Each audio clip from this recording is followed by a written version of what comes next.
Hello, बच्चों. Let's read this question. So this question says a truck of mass capital M is moved under a force of capital F.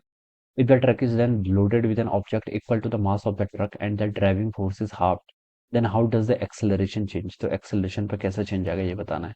तो देखिए बच्चों, इस question का की concept आप क्या लिख सकते हैं. The key concept of this question, हमें देखिए यहाँ पर चेंज बताना है फोर्स और मास. ठीक है, तो चलिए फोर्स लिख लीजिए इस क्वेश्चन का की कॉन्सेप्ट. ठीक है, फोर्स लिख सकते हैं यहाँ पे Newton second laws of motion लिख सकते हैं. Newton second laws of motion क्या बोलती है?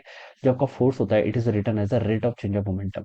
मोमेंटम के चेंज को, ठीक है, मोमेंटम के चेंज के रेट को आप क्या बोलते हैं? आपका फोर्स बोलते हैं. ठीक है, तो this is the definition of the force. और हम इसको देखिए आगे हम इसको देखिए मोमेंटम किसका इक्वल होता है? मास टाइम्स वेलोसिटी. डिफरेंशिएट करते हैं. ठीक है, एज्यूमिंग मास इज कांस्टेंट, तो फोर्स आपका क्या किसके इक्वल आता है? मास टाइम्स एक्सेलरेशन के इक्वल आता है. ठीक है, so this is a relation. ये क्या आपका रिलेशन है? अब क्वेश्चन में बोल रखा है, देखिए a truck of mass M is moved under force F. ठीक है, जब हम देखिए एफ फोर्स लगा रहे थे, ठीक है, ए ट्रक है जिसका मास कितना एम, ये मूव कर रहा था. इसका एक्सेलरेशन इस कंडीशन में मान लीजिए बच्चों ए के इक्वल है. कितना है? ए इसका क्या एक्सेलरेशन है. If the truck is then loaded with an object equal to the mass of the truck. ठीक है, अब हमने देखिए इस पर क्या कर दिया, जो आपका ट्रक है ट्रक पे आपने क्या कर दिया, इसको लोड कर दिया. और कितना लोड किया? जितना ट्रक का मास था, पहले मास एम था, आपने एम मास और लोड कर दिया, तो अब टोटल नया मास कितना हो जाएगा? 2m के इक्वल. ठीक है, तो आपका टोटल मास ऑफ कितना हो गया बच्चों? 2m के इक्वल हो गया. और क्या बोल रखा है? Loaded with equal to mass and driving force is half. पहले फोर्स कितना था? एफ था, अब आपने इसको भी आधा कर दिया, तो अब नया फोर्स कितना हो गया आपका? F/2 के इक्वल हो गया.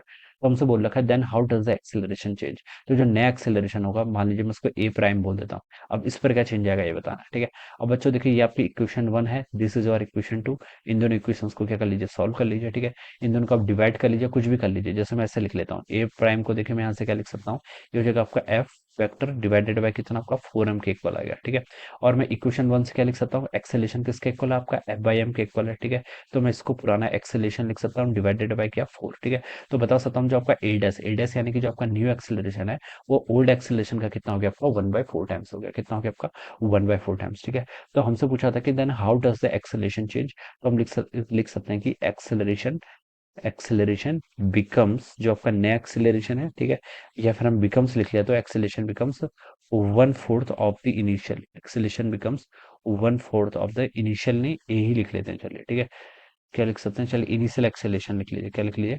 1/4 ऑफ द इनिशियल एक्सेलरेशन. ठीक है, so this should be the answer of this question. एक हो जाएगा आपका इस क्वेश्चन का आपका राइट आंसर हो जाएगा. ठीक है, इन 1/4 of the initial acceleration. So this is the answer. So I hope you all understood this concept. All the best and thank you so much.